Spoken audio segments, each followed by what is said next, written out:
o Almanac em Pauta é jurídico e nós conversamos essa noite aqui com o advogado especialista em direito de família, Daniel Alt da Silva, que vai conversar, bater um papo e explicar todas as nuances da paternidade socioafetiva. Fique com a gente está de volta daqui a pouquinho.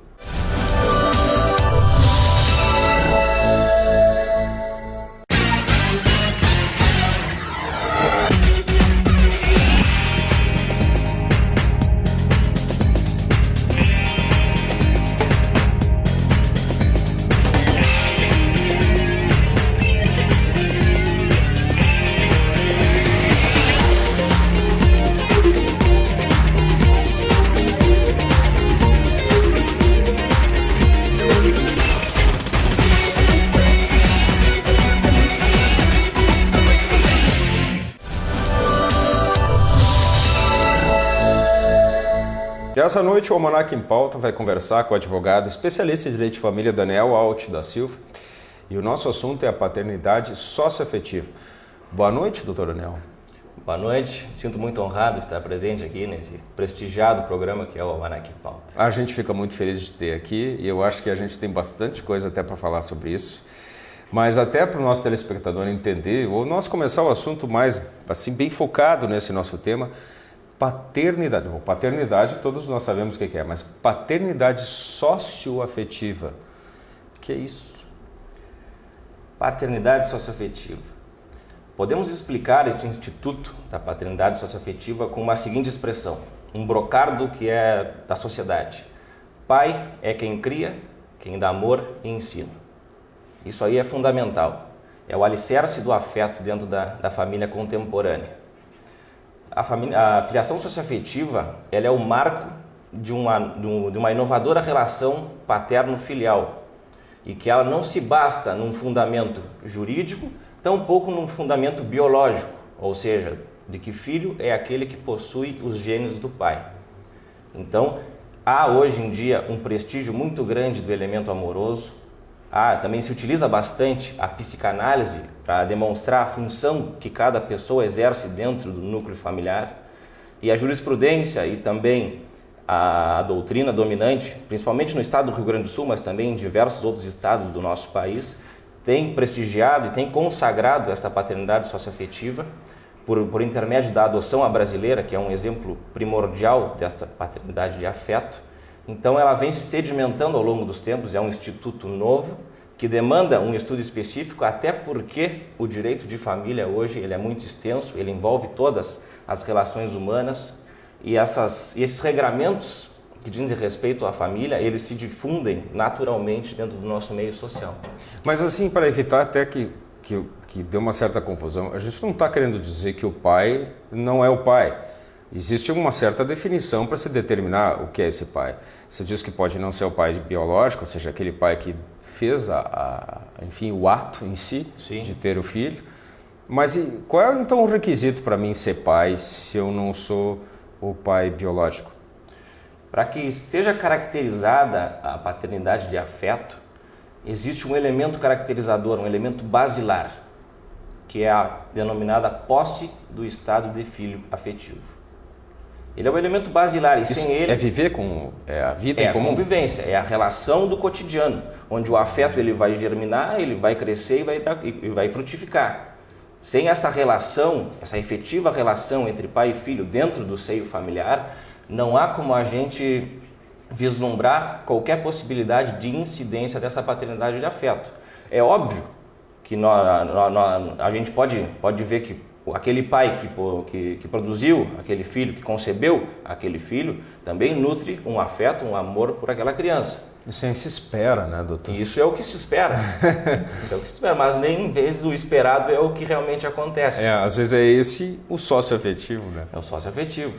Então é isso aí, é na base da criação, aquele que cria, aquele que desvela, que dá o carinho e dá o cuidado no decorrer, na constituição da criança, na formação da personalidade, que participou do crescimento. Então nós não vamos falar de um pai que chegou com 6, 7 anos de idade, nós vamos falar de um processo. Não, até porque para a gente começar a poder falar, existem 3 elementos caracterizadores, e depois a gente vai entrar mais a fundo. Mas o necessário para que a paternidade de afeto se constitua e se torne perfeita, é necessário a duração. Que o elemento tempo, ele é fator de existência e força da posse do estado de filho. E isso depende um pouco do sentimento da criança em relação a isso, ou essa duração a gente já pode mais ou menos dizer quanto tempo seria? Tem um parâmetro para isso? Não existe um parâmetro, vai depender do caso concreto. Às vezes, não sei precisar um tempo certo para que essa paternidade de afeto, essa paternidade, esse filho do coração se torne realmente dentro da vida daquele pai, e o filho também veja o papel daquela pessoa como sendo o pai dele, aquele que criou. Não há como a gente determinar um lapso temporal certo, até porque se a lei for determinar que o prazo é de 5, o prazo é de 6, acho que não vai ter um resultado prático tão esperado, até porque a lei é fria e o sentimento ele é forte. Muitas vezes ele é forte demais, ele transcende a uma razão, ao plano racional. Sabe, doutor, eu acho que todas as pessoas, em muitas profissões que lidam com essa situação social que nós vivemos, essa questão, essa modificação dos conceitos da família e tudo mais, elas já começam a assimilar com mais facilidade. Embora nós sabemos que para muitos é difícil essa compreensão desse processo. Eu coloquei isso pelo seguinte: é óbvio que o conceito de família está modificando. Talvez ele não mude rigidamente, mas há uma modificação da interpretação do que é família. Porque eu acho que se um pai é aquele que não gerou, já é uma modificação do conceito de família. Como é que a gente pode identificar, então, através disso, onde tudo começou? Porque como se começou a levar a sério o fato de que família é muito mais do que simplesmente uma questão biológica? Doutor, pode explicar, nos colocar um pouco mais isso, esse início, esse caminho? Sem dúvida. O direito de família hoje, primeiro nós nos deparamos com essa expressão, direito de família. Conjunto de regras, de regramentos que regem as relações familiares, que rege a família. No entanto, esse ordenamento jurídico, ele apresenta diversos conceitos abertos, e a família é um conceito aberto.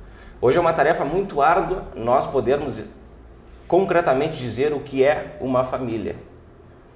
Mas existe um doutrinador que é o Tiago Felipe Vargas Soares. Ele diz que família é um núcleo social primário e que a Constituição ela perfectibiliza o ápice da sociabilidade do ser humano. Até porque não há como nós vislumbrarmos o homem alheio a qualquer pessoa que compõe a sua cidade, o seu estado, o seu núcleo social. É inerente à sua condição, inerente. Né? Então a família ela é a mais natural e a mais elementar das sociedades humanas. O direito romano foi o primórdio de tudo, e o primórdio de quase todos os institutos jurídicos. E a família, na época do direito romano, ela se regia por uma única pessoa, que era o chamado pater familias, que era o chefe, o ascendente como o mais velho. Ele é que determinava todas as normas atinentes à família.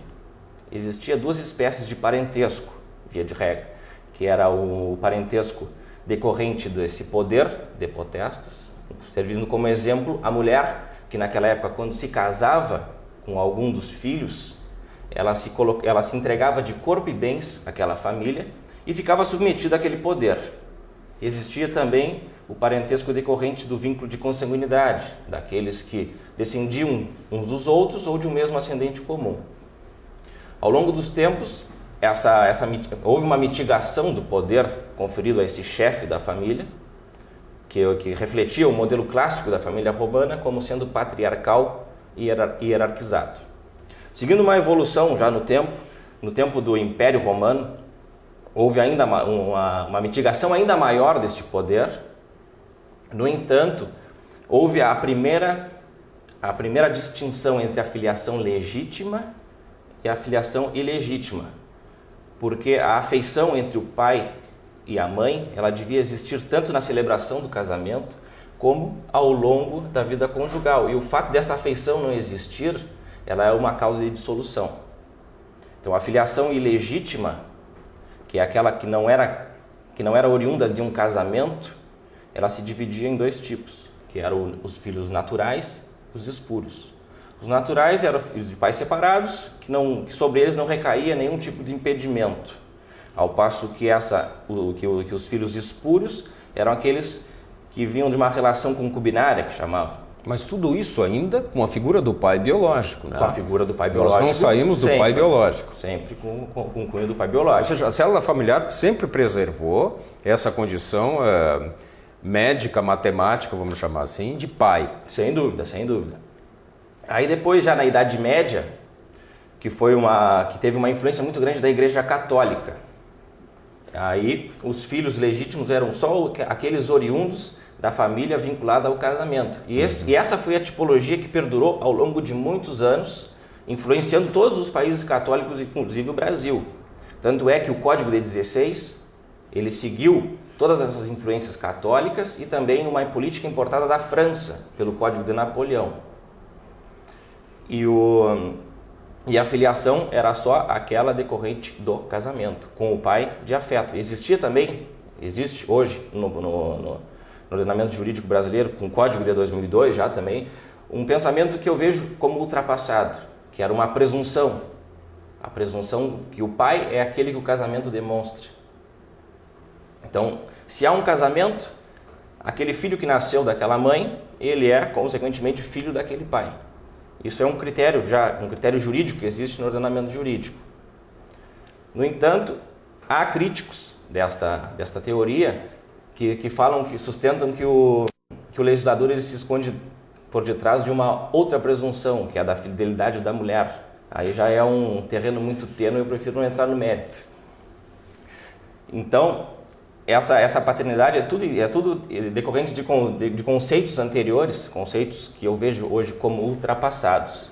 Isso não está, desculpe interromper, mas isso não está evoluindo rápido demais? Porque antes o doutor falou que, enfim, antigamente eram séculos até a gente já vê um processo. Certo. Mas nós falamos de 2002, nós já vamos falar de um pouco antes, já vamos falar de várias coisas depois disso.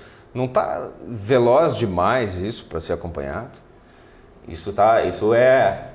Foi uma constante evolução, é para a gente não ficar muito preso a dados históricos, porque essa influência católica, ela veio até o Código de 1916. Isso perdurou até a Constituição Federal de 1988, já é um espaço muito grande, mas essa promulgação da Constituição Federal, ela foi o marco do início da era do elemento amoroso, da era afetiva.